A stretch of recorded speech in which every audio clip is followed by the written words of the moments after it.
Wingrave, CEO of Time Retail Partners. Thanks for joining me today. Thanks very much. Lovely to see you. Good. I'd like to chat all things retail with you. First, let's kick off with what are the best solutions you've seen to fill the voids left by the failed department stores? There's not a one solution for any department store that's gone void. The department store market is very different depending on which markets you're in. So, for example, we work on a variety of schemes, from prime schemes right through to smaller schemes. So, Wandsworth Southside, we relet the Debenhams there to Gravity, which is a great leisure concept. It includes go-karting, bowling, all pieces. They've done phenomenally well, footfall's up 20%, and they're actually trading probably twice the turnover we think the Debenhams were doing. So that's one solution in terms of leisure. That, but again, is very much appropriate to the market, where they're going. There's obviously retail repositioning, whether that's the Frasers Group, whether you break it up into smaller components, like an upsized Zara, an upsized Next. So I think it really does depend on the location. And there's also some locations that really don't need to be retail at all, or leisure. And if the economics work, then you repurpose it to something else, whether that's offices, residential. Residential is very difficult unless you've got residential values over £500 a square foot, generally. Some markets can cope with £300, but it is quite difficult. The government is set to relax planning laws to make store conversions easier. Officials are increasingly turning to housing to fill up empty retail units, as we know.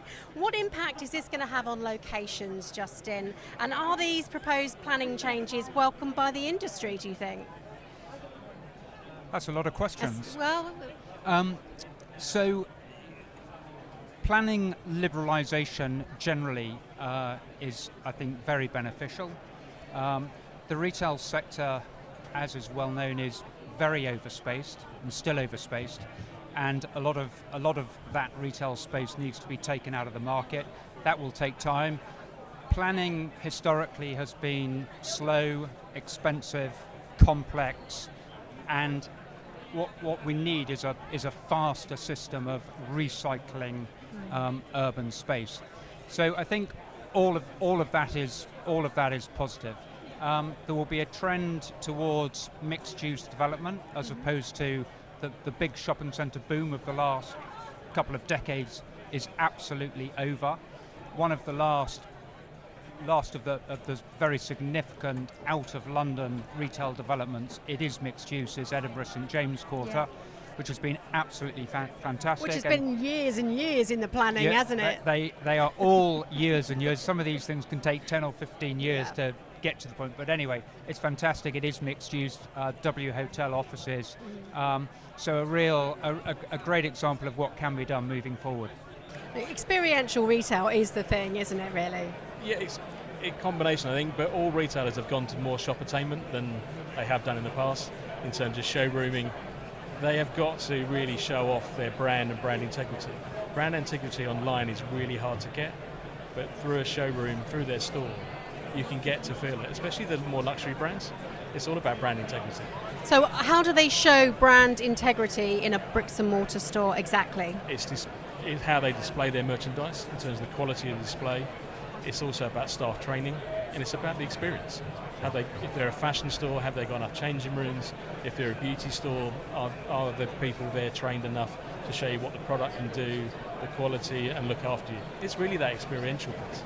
We're human beings, we're tactile people. We are. We like to touch things, don't we, and stroke them. And COVID's shown us that. COVID has shown us that if it was possible, 100% of sales would have gone online. But we don't. We want to be together, we want to share things, we want to touch and feel. Well, we're social beings, and you know, we like going out and doing things together, and that includes shopping, doesn't it? Very much so. And when taking on new occupiers, how flexible are landlords now, say compared to 2 or 3 years ago, you know, pre-pandemic?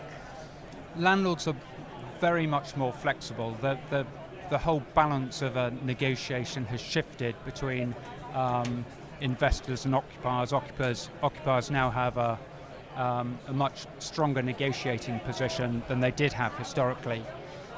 We may even at some stage get to the end of the Landlord and Tenant Act, which some will see as a good thing, others may not. but that negotiation has absolutely changed. So most leases commonly now are only for a term of 5 years. Some are 10 years, 5-year breaks. Personally, I think it's a good thing. I think it encourages investors to manage their assets much more actively than they have done previously. And also investors need to understand and make it their business to understand what their occupiers are doing. Now, retail's arguably becoming more polarised, with pound shops dominating the high street and luxury retailers in prime upmarket locations. Do you agree with this? And if you do, where do you think the middle ground will be? I agree with it to a degree. Undoubtedly, that polarisation's been going on for 25 years, and the middle market has always been squeezed. It's too easy to say that, though, in terms of certain markets, but it doesn't really explain the power of athleisure, and some of the product of that sits very much middle market. It doesn't explain beauty, health, home. So I think it's very easy to be a pundit and say, well, it is polarising. Yes, it is. I do agree with some polarisation, but doesn't it really explain how some fantastic brands like JD and the athleisure brands are sitting there in that middle market space, as well as beauty and health? So I don't think it is. I think it's more about selling products that people want and people feeling they're getting value for money. And undoubtedly, the brands that can elevate themselves with their brand integrity are doing that. Zara, technically, is more of a middle market player, but they're doing phenomenally well. We talked earlier on about mixed-use development. How do you successfully integrate retail into new mixed-use development now? I think the key to that is really understanding at a local level who the community is, who the customer is that you're looking to serve.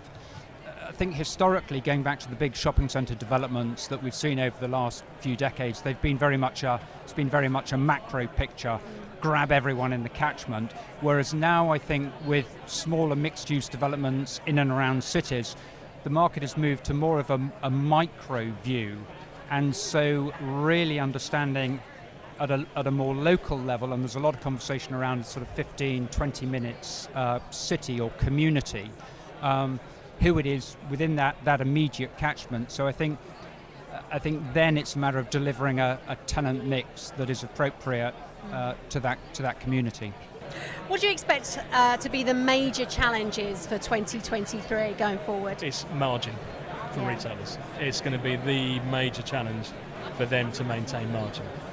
We just read in terms of the press, in terms of energy costs going up, wages going up. Fortunately, bricks and mortar costs aren't going up. There's going to be a rates revaluation. But importing now with the currency, there's going to be huge pressure on margin in terms of that cost, and how much of that retailer can then push through, or that food and beverage operator push through the customer when we're in quite sticky economic situations to be tough. So I think the challenge to the retailers is going to be margin.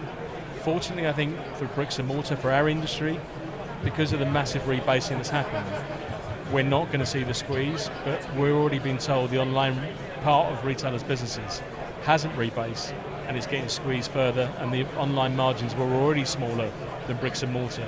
So I see actually any spare money from retailers being diverted from online development to going back to bricks and mortar, having more showrooms.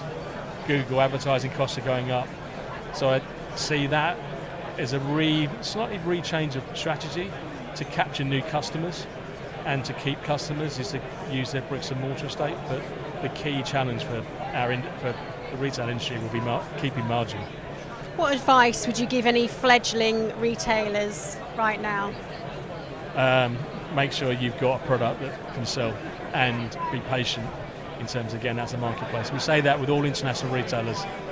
Do your homework first, do as much homework as possible, and be patient, and look at the most risk-free solutions to start with. Not necessarily open your London flagship store, but go for something that you can learn your lessons, adapt, and not lose your shirt. So patience and homework. And who are now considered the anchor tenants since the pandemic, do you think? I think it's a great question. Department stores have clearly had, classified as, historically as the anchor tenant. Many of those have fallen away. So there are still many great retailers around. I'm personally very positive about the retail market, notwithstanding what I've said about there will be less space, but I think that'll be good for the locations that survive, and those are the locations that will be active and where occupiers go to. Take, for example, Zara and the Inditex brands generally, they're active, they're fantastic. It's all about what the consumer wants and how the occupiers are engaging with those consumers. So if you look at Zara and H&M and Apple and those types of brands, all of that's very positive. But I think just the whole concept now of the anchor store, I think, has changed. And I would go back to something I said earlier. I think it's about getting the tenant mix right and aligned for your catchment. That is a real differentiator. And I think the other thing is this idea of a place's DNA, urban DNA. So in other words, what is the purpose of the place? And I think there's a lot of towns and cities around the UK that historically have relied upon shopping centres and their retail core to be the centre of activity. And I think moving forward, they'll need to find a new purpose and a new urban DNA to reactivate and regenerate those town centres. Absolutely, get those community uses in to sit cheek by jowl with retail and more local independence as well, of course. Yeah. The locally independent thing is I think will be increasingly important. Goes back to what I said about being relevant. It also comes with some challenges around fit out costs for those occupiers.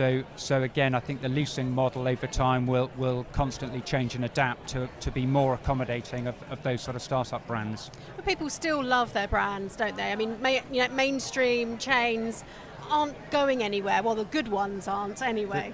The good ones are not, and we definitely need more variety. So we are very positive about new brands coming into the market.